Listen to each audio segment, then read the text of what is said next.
Hello and warm welcome to everyone joining us today. I'm your host Dalvinder Kaur from lovely Professional University. Let's dive into today's topic, sweet science, exploring carbohydrates through biochemistry. Before we proceed further, allow me to introduce the experts of the day. Dr. Anu Bansal, Associate Professor, School of Bioengineering and Biosciences, lovely Professional University. With 9 years of experience in teaching life sciences to graduate and postgraduate students with a strong foundation in both experimental and computational biology. She inspires students through her academic rigor and passion for scientific discovery, playing a vital role in healthcare innovators and more. Before we proceed further, in today's session, I would like to request everyone for any questions. You can write in the chat box or in the Q&A box, and same will be addressed from my side in the end of this webinar. Now, I'm going to hand over this session to our expert, Dr. Anu Bansal, and it would be an absolute delight to listen from her. Over to you, Dr. Anu Bansal. Thank you so much, ma'am. Okay, so let's start. Good morning to everyone. I am Dr. Anu Bansal, and I welcome to you all in our exciting webinar, Sweet Science: Exploring Carbohydrates Through Biochemistry Lab. So today we are going to explore the sugars behind our favorite food, like chips, cold drink, juices, all these favorite foods which we used to eat. And more importantly, we are going to learn the science behind all these carbohydrates and sugars. So I'll share my screen with you all.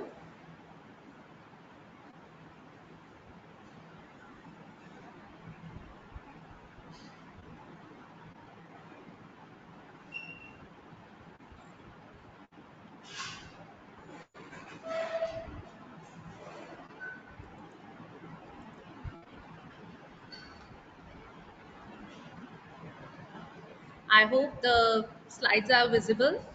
Yes, the screen is visible. You can continue, Dr. Anu. Okay, thank you. Okay, as I discussed, so we will going to explore all this, sweets, the carbohydrates behind all these our favorite fruits, vegetables, junk which we used to eat, the rice, the breads, all these, and the science behind all these food items we are going to discuss. So basically, if we start first of all, from the very basic, that what are carbohydrates? So these are basically the fuel on which our body runs.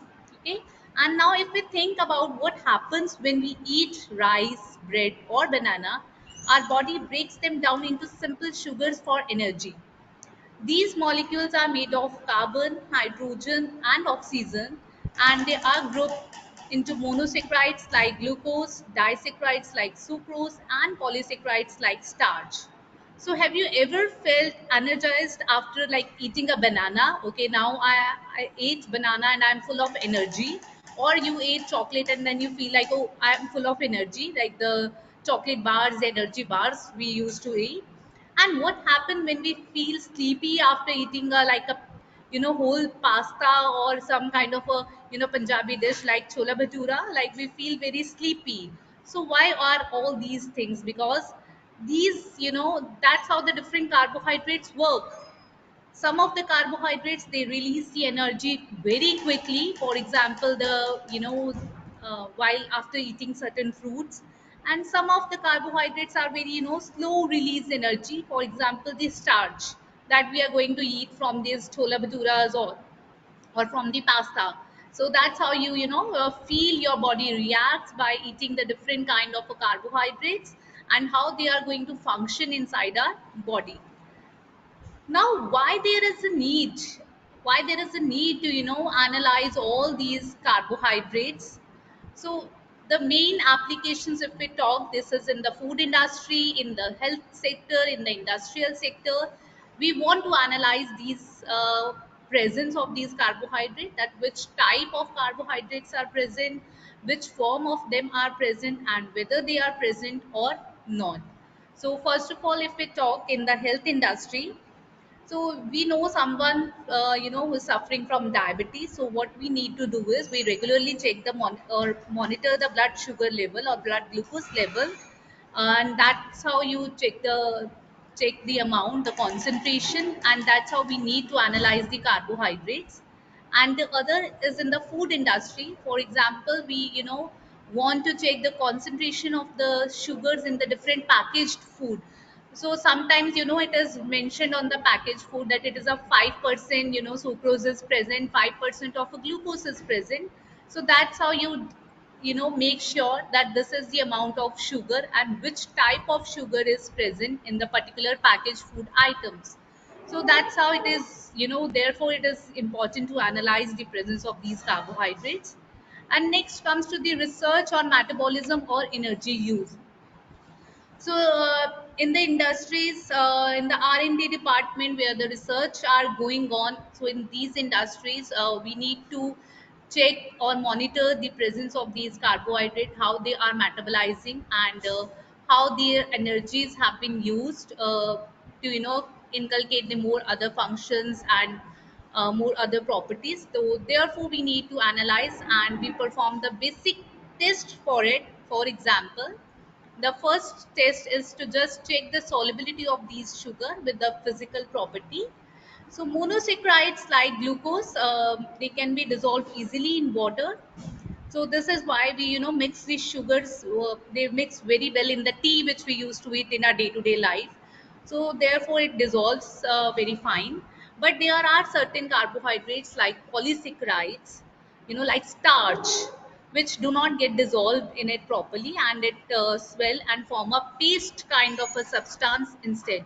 So you can see in the figure also we have shown how the starch is dissolved, and it gives you the colloidal solution instead of a transparent solution. So this is the paste. And even if you have an interest in your kitchen and you like to make some food, so you can see while making the gravies we add cornstarch. Why we add this cornstarch while making the gravies? So that it gets thickened, a little thickness can comes in the gravy, and that's why we add the cornstarch into it instead of like a complete dissolve. To add the thickness we add these starch because of this particular physical property. So here is one of the application that why all these study is necessary, and analysis is necessary, because we can use them in the different industrial perspective. So that's why. Now we come to, or we explore now the some of the very basic and classic lab tests which helps us to identify the different types of sugar. So these tests are basically the color based identification test, which are really fun to perform and easy to perform. You can perform in your labs also, in your school labs also. And it is perfect for the science fun and science fairs also, where we use and present these kind of tests, a very basic and a common test.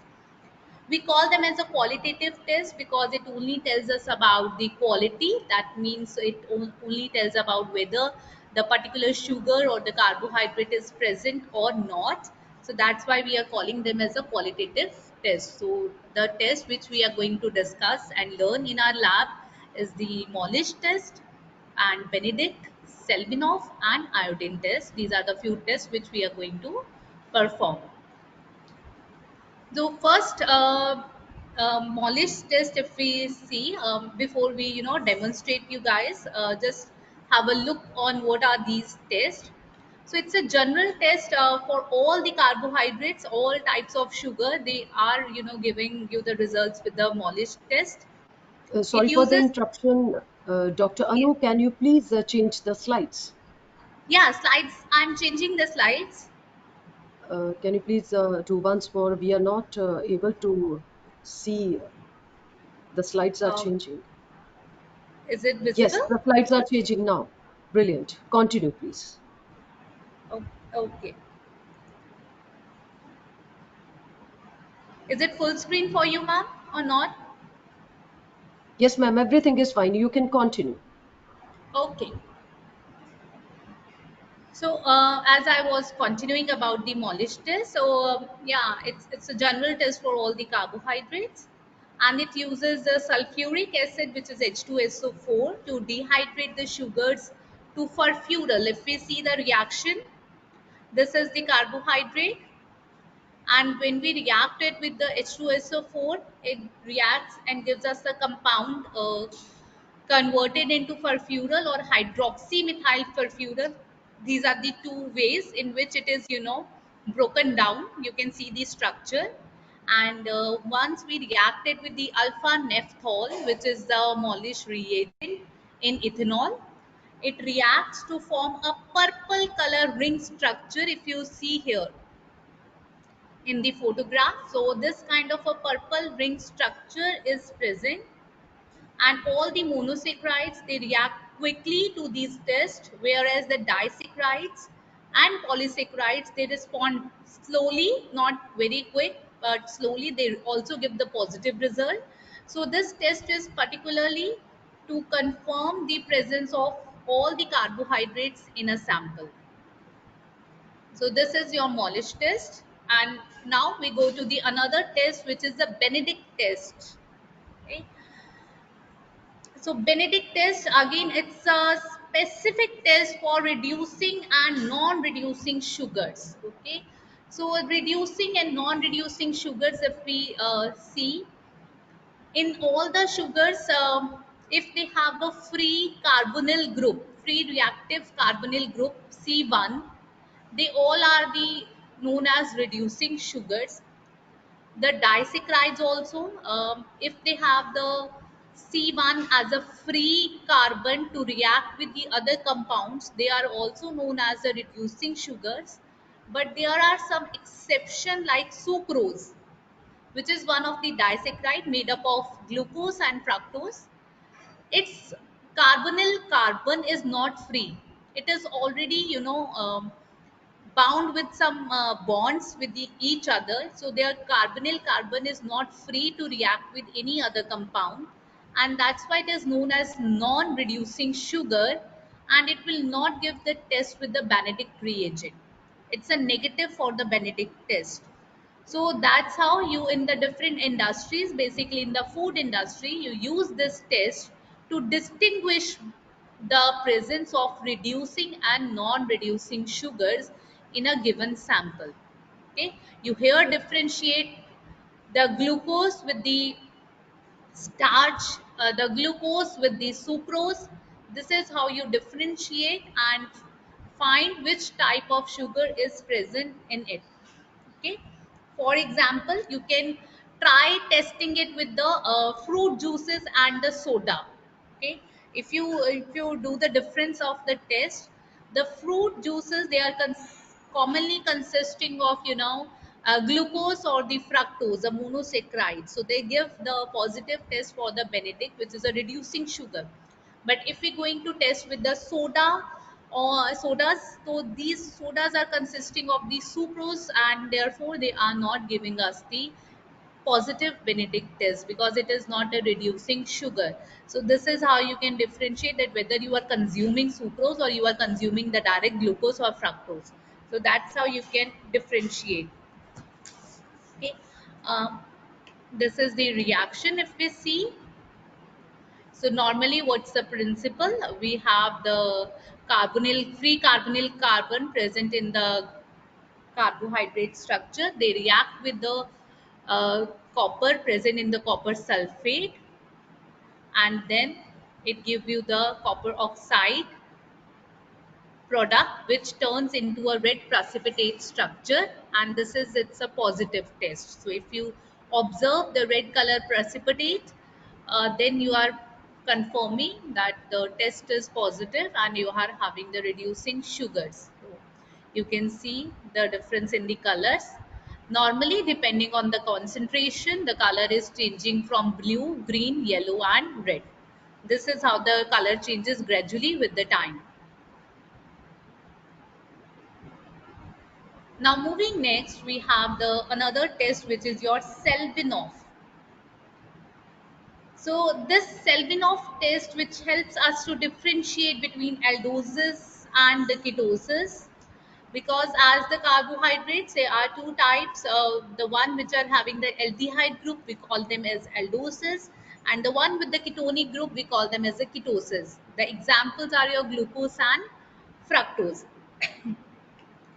So this test will, again distinguish between whether the carbohydrate is your glucose, aldehyde, or fructose, which is a ketonic group. And ketonic sugars, they give you a cherry red color complex when we reacted with the resorcinol. Resorcinol is a Selvinov reagent, and in the presence of hydrochloric acid, it reacts and give you the red color precipitate. So that's a positive test to distinguish between the ketosis and aldoses. The sugars like glucose, they do not react with it. Okay, and they gives you the pale pink color. So this is how, useful in the food sciences to identify the fructose rich syrups. So fruit syrups are there which we use in the food industry. So there we can distinguish that whether we have the cell fructose, it's a fructose rich syrup, or it's a glucose rich syrup. So that's how we distinguish it.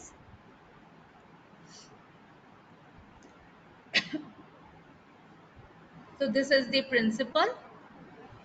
If we talk, so the test reagents rehydrates to form the hydroxymethyl furfural. It's a compound which is broken down, and this compound, it reacts and condenses with the resorcinol to give you the cherry red product within the 2 minutes of reaction. Aldoses do give, but it gives very slowly, so that's why we are considering it as a negative test for the Selvinov. You can see the reaction.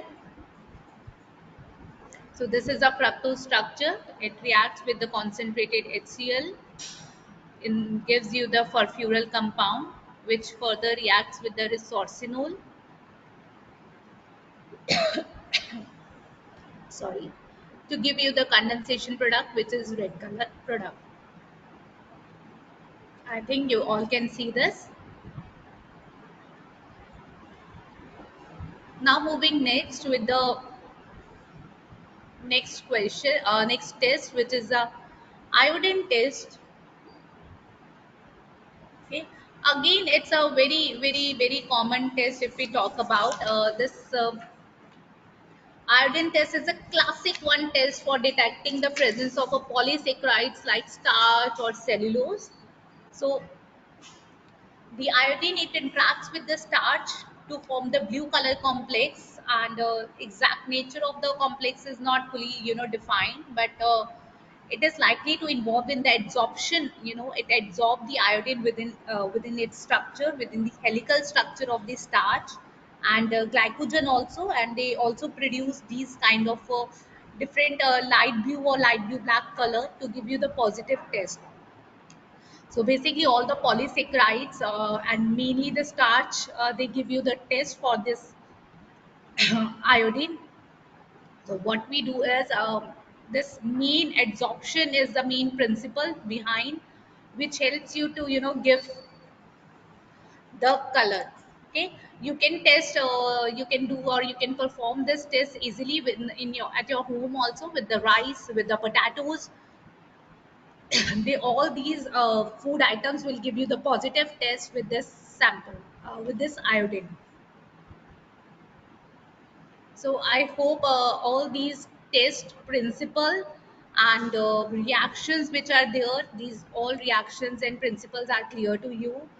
And now what we do is we'd like to demonstrate you all these tests in the labs, and we'll show you some of the instruments also which are present, and you will be able to see the lab and everything which are present, and which are the main instruments which are required in the biochemistry. So just wait.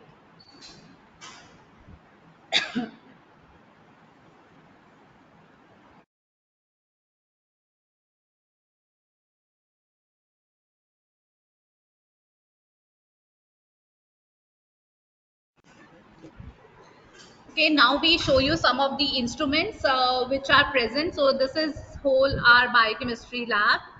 You can see, and before we start demonstrating you, you can see the first instrument which is present. This is a centrifugation, which is required to mix these substances. This is the first instrument, and then we have the water bath here, again which we are going to use for our reactions in this particular carbohydrate testing. You can see this water bath.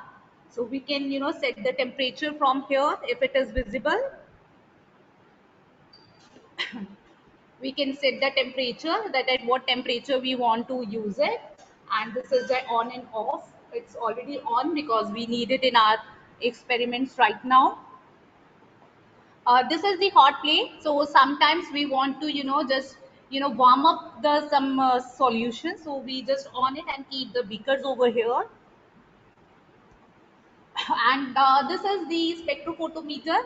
You can see this particular instrument is used for the quantitative test of carbohydrates or proteins.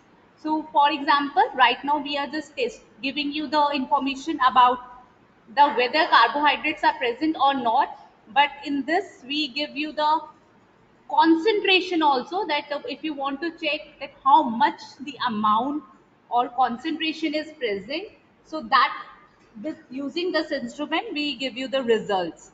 We can get that what is the exact concentration is present. So if you want to check the, claim by the food industry that okay, 5% sugar is present in the particular juices, or 5% sugar is present in the chips. So that's how you can check whether their claim is right or wrong, by knowing the concentration. So this is the basic instruments. Now we are going to show you some of the tests which we have discussed. Okay, here.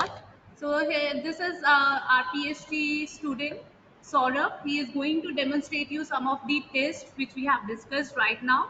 I think the screen is visible and he is visible to you all.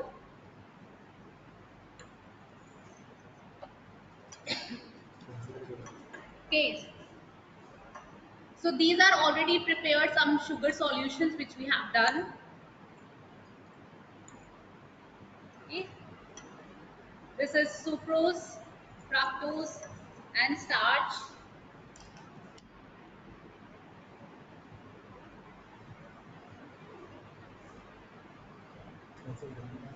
So first we are going to perform the Molish test. Yes, Saurabh. So take. So what you need to do is always wear your gloves while performing the lab experiments. This is the auto pipette which we are using here in our labs, which you might not have seen in the schools because we use a dropper. So what we need to do is we are just taking polish test. Uh, okay, take the glucose solution, 1 ml of glucose.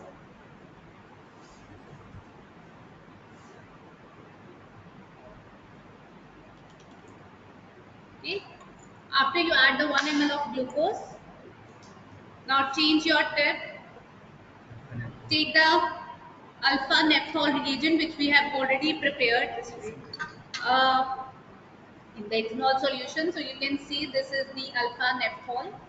Now we are going to add a few drops of it.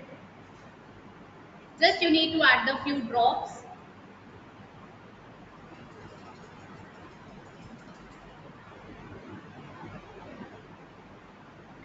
Okay, mix it well.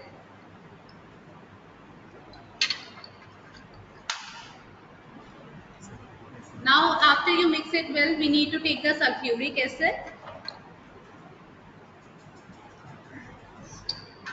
So make sure you always use a concentrated sulfuric acid because dilute will not give you the results. So we need to use a concentrated one.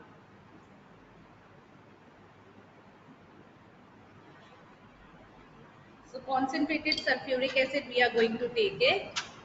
And what is the main thing you need to take here while performing the Molish test? The sulfuric acid you are adding, it should be in a tilted way, in a tilted form. And you have to add the sulfuric acid drop by drop from the walls of it.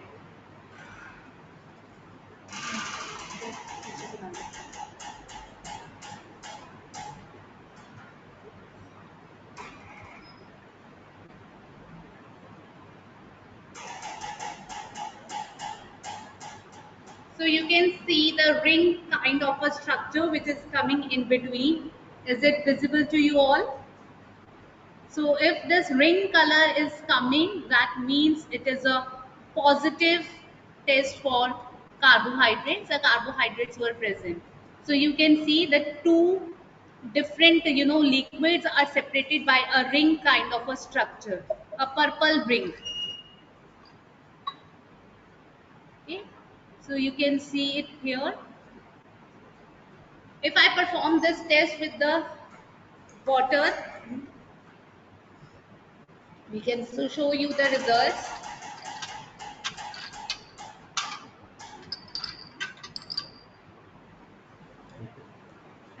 Just do it with the water.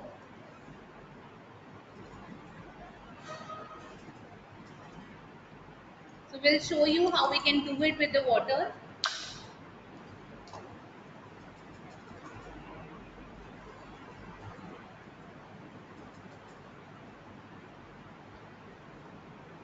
Adding the alpha naphthol, and then we add the sulfuric acid.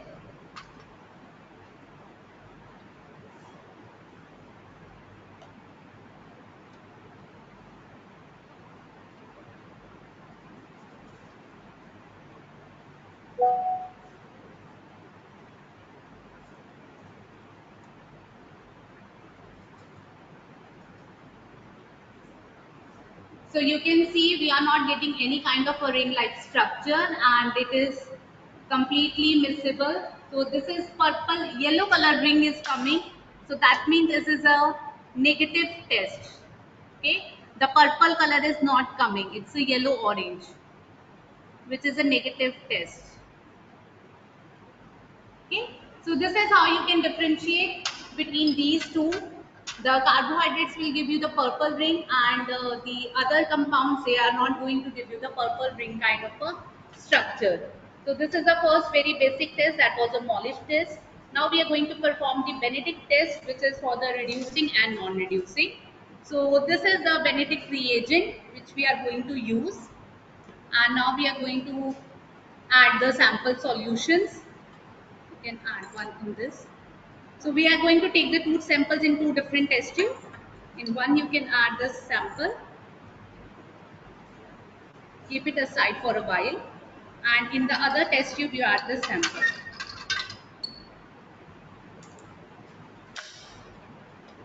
So now you have to tell that which is which one, okay? I'm not going to tell you. So please put on the, write the answer in the comment section, that after the result, which one is giving you the positive or negative. So these are the two samples which I had to. Now we are going to add the Benedict reagent. After we add it, we keep it in a water bath for a while.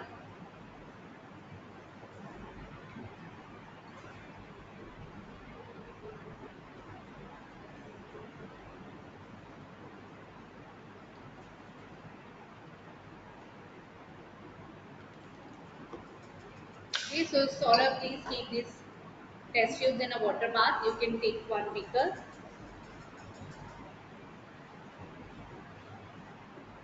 and keep this in the water bath. Okay, you can see how we are keeping this in the water bath. So this is very hot.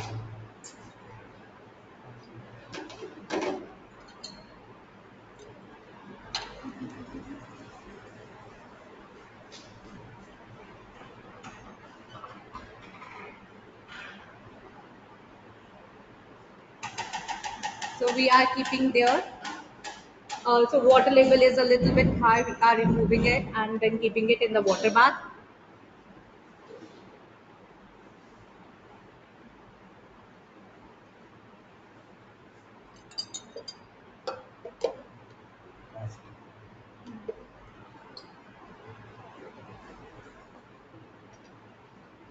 That's it. Keep it open.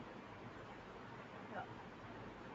Just for a while. For a few minutes, only 3-4 minutes, we are going to keep it. So till we had kept it, we are going to perform the other test. So the next test we are going to perform is the Selvinov test.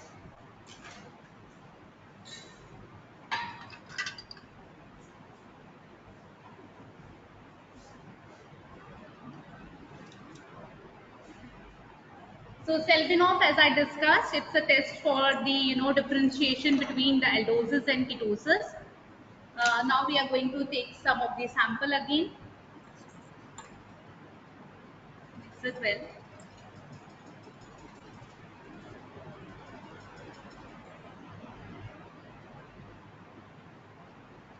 Take a 1 ml more.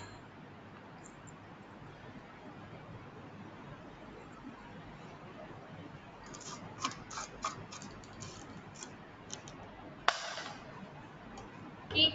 To this, we are going to add the Selvinov reagent. Take it again.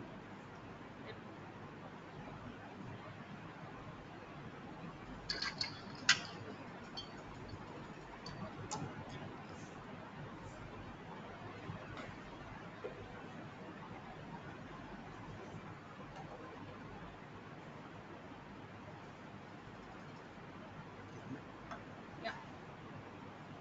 Approximately same amount, 1 to 2 ml, you are going to add the Selvinov reagent to the sample.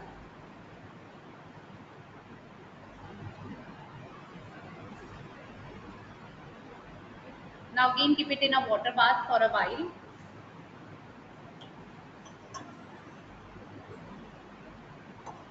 So he is keeping inside the water bath. Okay. Now the third test which we are going to perform is the fourth test. Sorry, till the water bath we have kept the other two test tubes. We will wait for the results to come because they need a little bit of a heat up reaction so that reaction can proceed. That's why we keep those test tubes in the water bath to give a increased temperature. Now we are performing the other test for the differentiation between these polysaccharides and monosaccharides, basically the test for the starch, which you can perform with the rice, potatoes, anything, even in the uncle chips, the Lay's packet, whatever. If you perform this test is going to give you the result. So let's have some two test tubes again. Okay. Yeah, one we are adding this compound, this sample,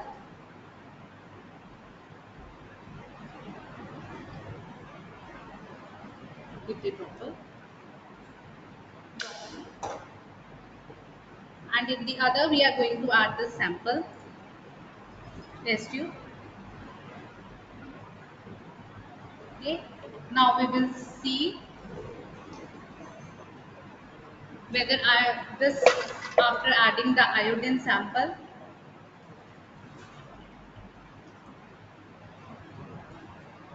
you can see this iodine itself is in the orange, yellowish orange color. Now I'm going to add this first of all in this solution, approximately 1 ml. So now please put up in the comment section that which is the positive and which is negative, and in positive which test sample I had took and which not. So if, let us see how many good and right results or answers are coming. So you can see this is the negative test, which is the color is not changed, it is still yellowish orange. We had took the glucose here, so there is no starch or polysaccharides, and it gives us the negative result. But if you see the time I added the iodine, the color directly changes from orange to blue black color. So here the starch is present, and this is how you can check the present, that how much the starch is present. The more dark the color, the more concentrated the starch sample is. So this is the differentiation you can see, and this is the positive and negative test for the iodine. Okay. Now we'll check with the results from the water bath. So he is going to take out the samples and coming here.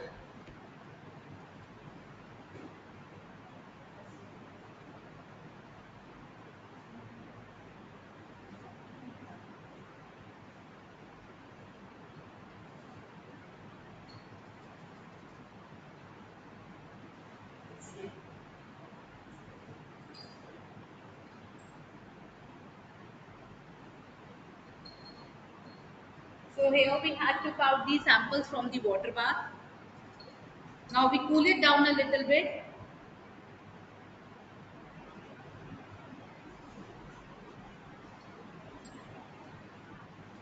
Okay. So this is the Selbinov which we were testing. So first of all, we have to cool it down. After it gets cooled down, okay, you have to check whether it's cool by touching the back side of your hand, that how much is it bearable or not. You have to check it while.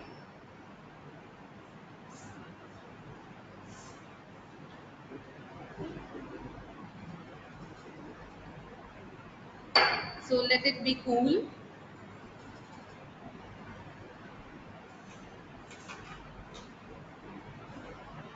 Once it is cool, we are going to add the HCl.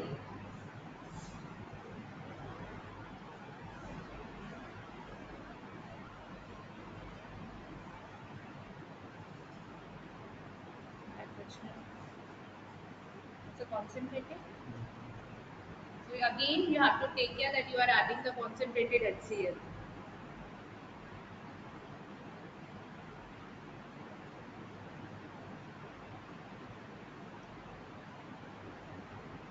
So it takes 2 minutes to undergo with the reaction, and will give you the color after 2 minutes.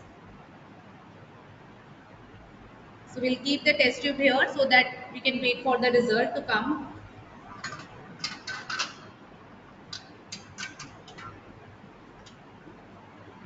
Okay.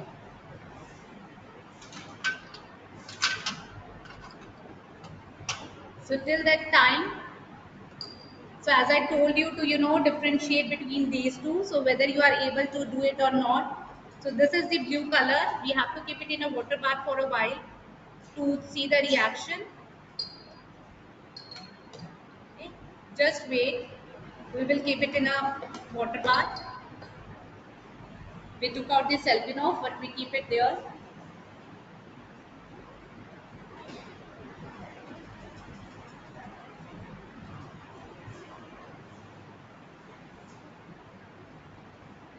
Okay, so this is the basic test we were doing, and we have to wait for the reaction so that reactions can proceed and we can have the results.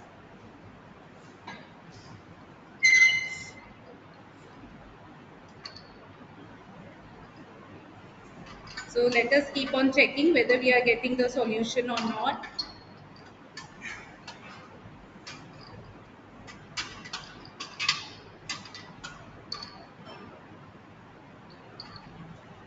So Selbinov, for yes, it is changing the color. So you can see that, yeah, we have this orange color now, and this tells you that it takes a 1 or 2 minutes to give you the results. So you can see the presence of a red color or orangish red color, that it is a Selbinov test, okay, which is a test for the presence of a ketosis, that is your fructose. Okay, so you can see after adding the HCl, the color is changes because the reaction took place. Okay, so we have performed the iodine test, which gives you the blue black color for the change in the starch present. And then we had done the first Molish test, which gives you the ring like structure, and then we have done the Selbinov test, which gives you the orange color with the ketosis. Now we have the Benedict test results remain, so we go to the water bath again to see whether the color is changed or not. Yes, bring both of it.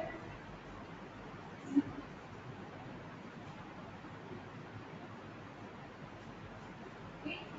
So we can see that now we have the two colors coming. Okay, it's a, as I told you, that depending on the concentration, the color darkness is there. So if the color changes remains to the blue color, which means it's a non-reducing sugar because we have added the sucrose in it. Okay, and here you can see the color is changing to the orangish red. In fact, the red colors are there. So this is because of the presence of a reducing sugar, which we have take the glucose with us, and this is the two results which you can see, the positive and the negative results. I think this is clear. So here we have performed the four tests. If we talk about the iodine test, the Benedict test, the Selbinov, and the iodine test, the Molish test. All these tests are the very basic tests which we have performed, and these tests could be easily performed to check the presence of carbohydrates in the food industry. And you will not say that these tests only for the classes or the classrooms, but these tests are used in the industries also to check the first level of the qualitative analysis when we perform for the different items or the different food items or in the health industry. So there to check the basic level, we perform these basic tests only. So everyone should be aware about these tests, because at a start level, if you enter, you will have to perform these tests only. So I think these tests are understood to you, and we say bye to Saurav, who is a PhD student with us and help us out with this all uh, test performed in the lab.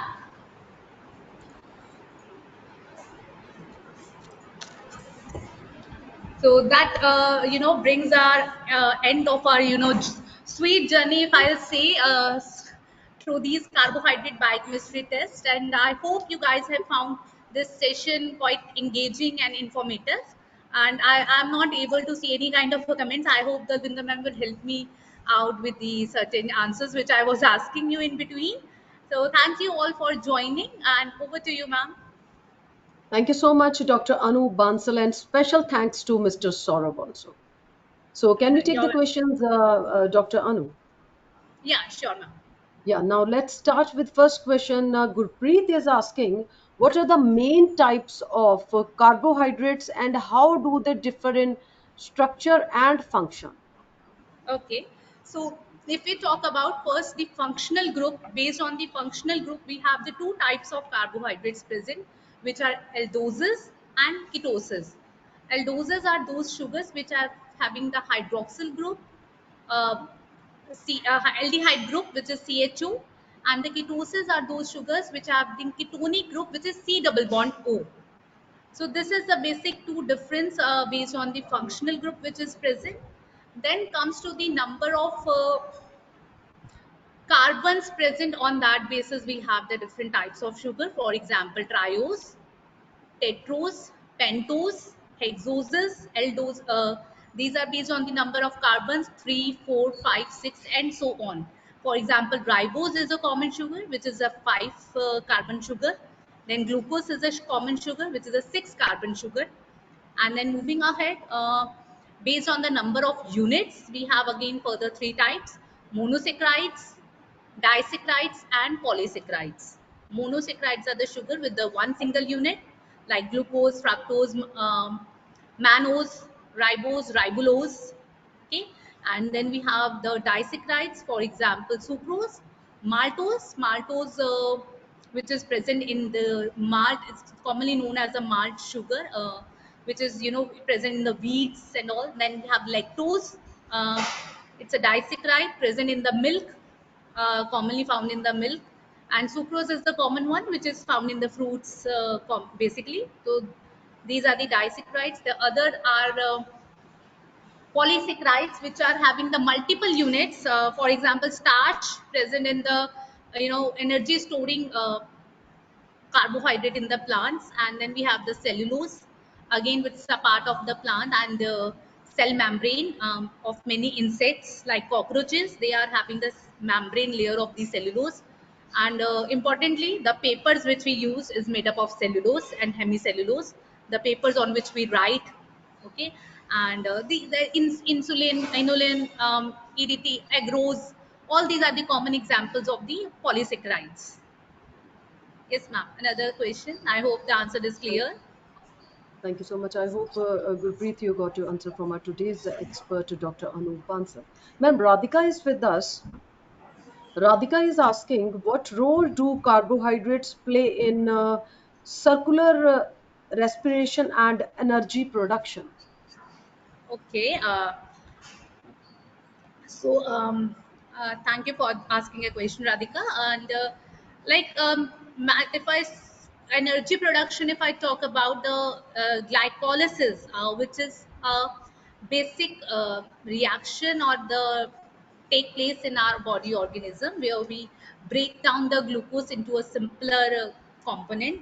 Okay, like glucose is broken down into pyruvate, a very simple product. So it's reaction which occurs, and during the entire 10-step reaction, the energy is released. That energy is released in the form of ATP. So that is how these carbohydrates are giving us the energy and help us to perform at a better way. And this is how the cellular metabolism keeps on going. uh, the only glycolysis is not associated, it is associated with the other pathways also.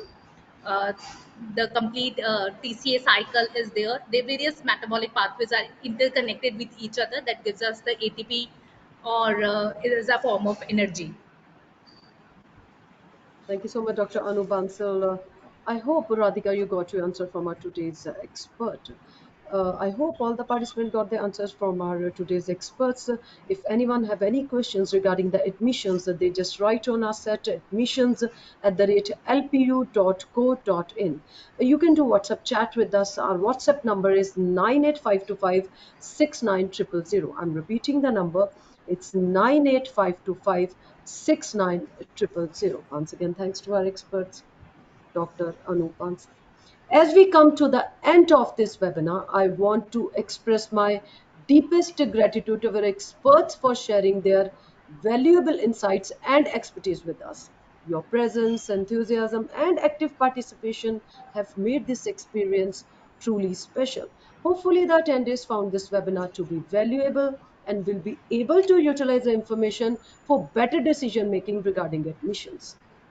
If anyone wants to access this webinar again, they can visit our website, that is lpu.in, or can be accessed on YouTube also. Stay connected with us for future webinars. Until we meet again, with the permission of my seniors, I would be signing off this webinar. Take care and goodbye. Have a beautiful day.